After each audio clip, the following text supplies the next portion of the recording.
অলি আর্টিজানের জঙ্গি হামলার ১০ বছর পূর্তি উপলক্ষে জাপানের আন্তর্জাতিক মিডিয়া জিজি প্রেসে শেখ হাসিনার একটি সাক্ষাৎকার প্রকাশিত হয়েছে। কি বলেছেন তিনি সেই সাক্ষাৎকারে?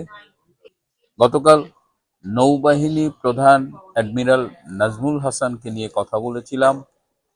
অবসরের পরে তিনি কি করবেন, তিনি কি দেশে থাকবেন, এবং গত বৃহস্পতিবার পুলিশের গোয়েন্দা বিভাগ থেকে যে রিপোর্টটি প্রধানমন্ত্রীর দপ্তরে জমা দেওয়া হয়েছে, সেখানে পুলিশের অসহায়ত্বের কথা ফুটে উঠেছে।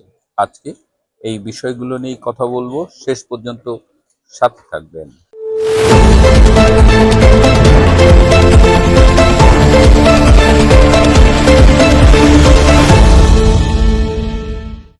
আসসালামু আলাইকুম, আদাব এবং নমস্কার।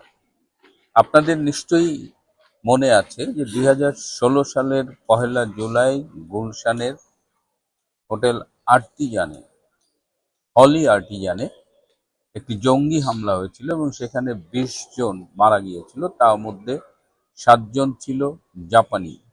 এরা বাংলাদেশের মেট্রো রেল যে করা হয়েছে, সেই মেট্রো রেল করার জন্য বাংলাদেশে এসেছিল। এবং এই ৭ জনের মধ্যে আমি আগেও বলেছি যে আমি যখন অস্ট্রেলিয়ান ন্যাশনাল ইউনিভার্সিটিতে পিএইচডি করতাম, আমার একজন জাপানি বান্ধবী ছিল, আতসুকো তানাকো।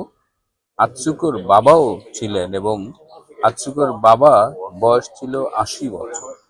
তিনি একজন অবসরপ্রাপ্ত প্রকৌশলী এবং এই মেট্রো রেলের উপরেই তার এক্সপার্টিস ছিল। তিনি ওই দিন অলি আর্টিজানে জঙ্গি হামলায় নিহত হন। তো ১০ বছর পূর্তি উপলক্ষে জিজি প্রেস সেই সময়ের বাংলাদেশের প্রধানমন্ত্রী শেখ হাসিনার একটি সাক্ষাৎকার প্রকাশ করেছে।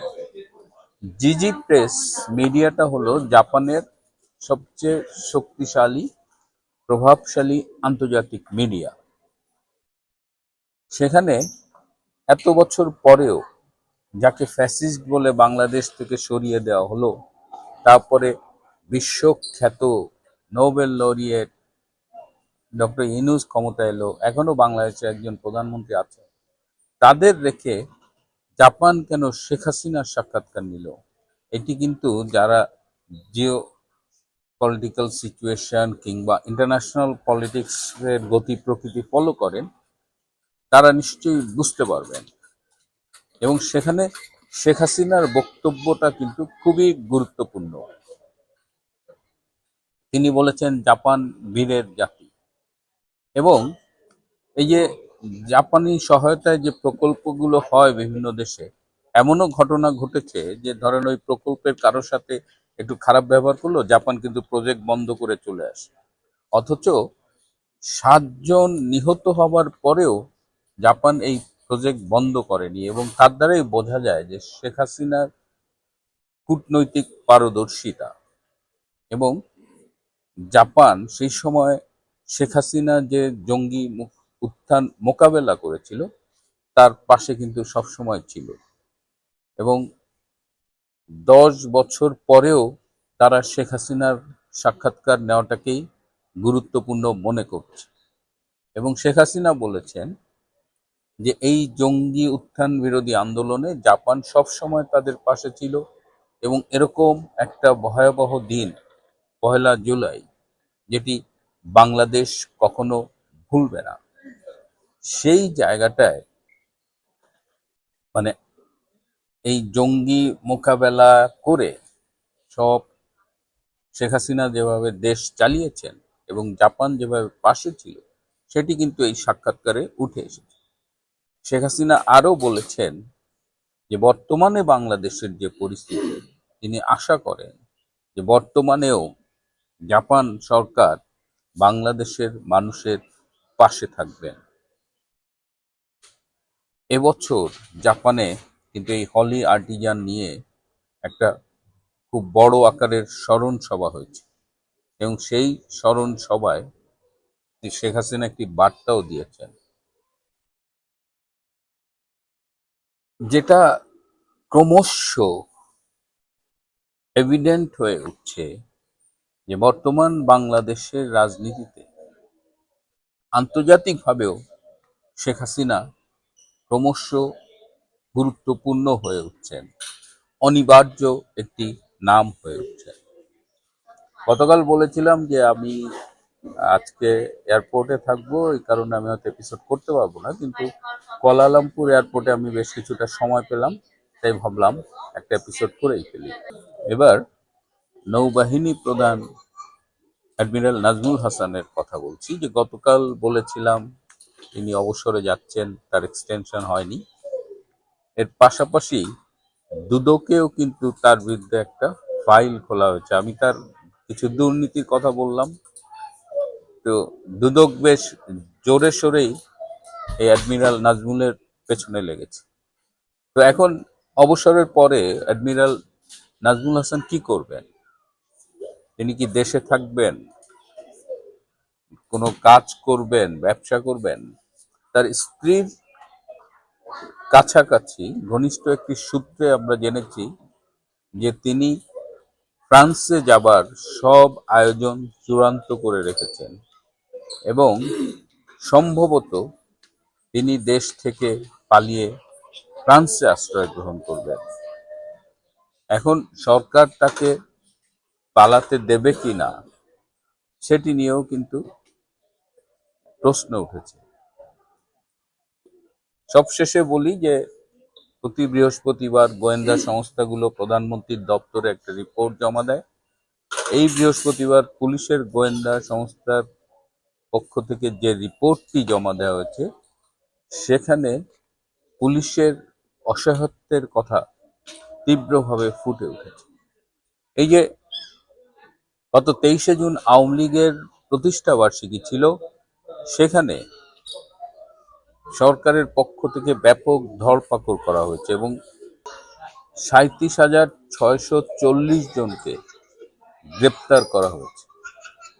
এ পর্যন্ত প্রায় 12.5 লাখ আওয়ামী লীগের নেতাকর্মীর বিরুদ্ধে মামলা হয়েছে ডক্টর ইউনূসের আমলে এবং বর্তমান সরকারের আমলে, এবং প্রায় 4,60,000 আওয়ামী লীগের এবং তার সমর্থক সংগঠনের নেতাকর্মীরা বিভিন্ন সময় গ্রেপ্তার হয়েছে। টোটাল গ্রেপ্তার হয়েছে, কেউ জামিন পেয়েছে, সেই নাম্বারটি 4,60,000-এর বেশি।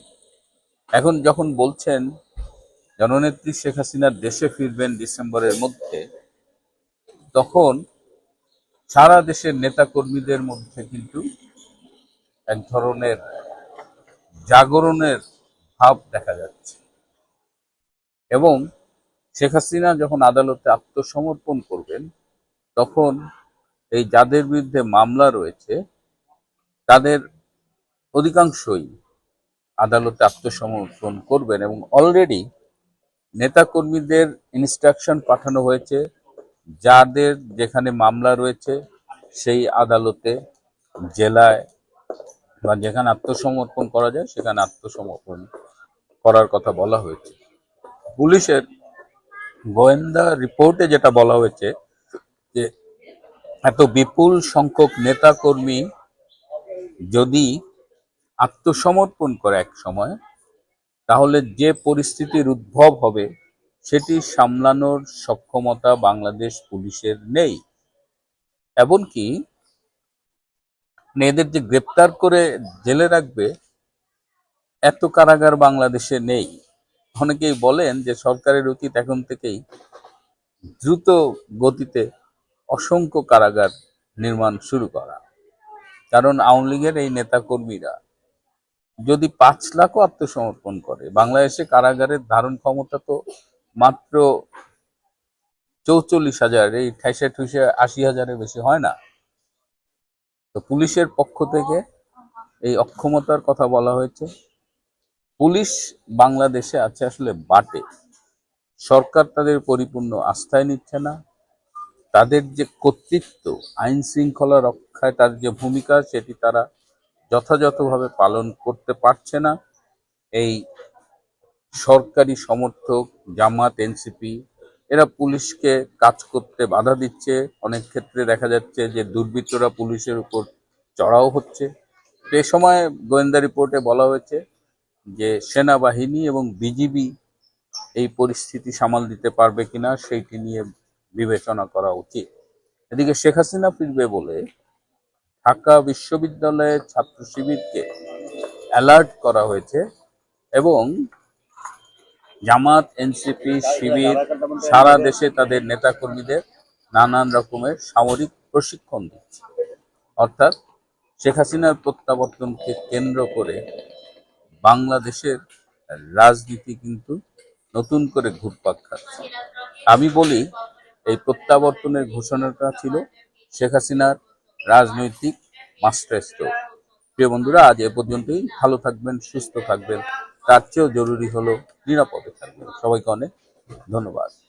গতকাল বলেছিলাম যে আমি আজকে এয়ারপোর্টে থাকবো, এই কারণে আমি হয়তো এপিসোড করতে পারবো না, কিন্তু কুয়ালালামপুর এয়ারপোর্টে আমি বেশ কিছুটা সময় পেলাম, তাই ভাবলাম একটা এপিসোড করেই ফেলি।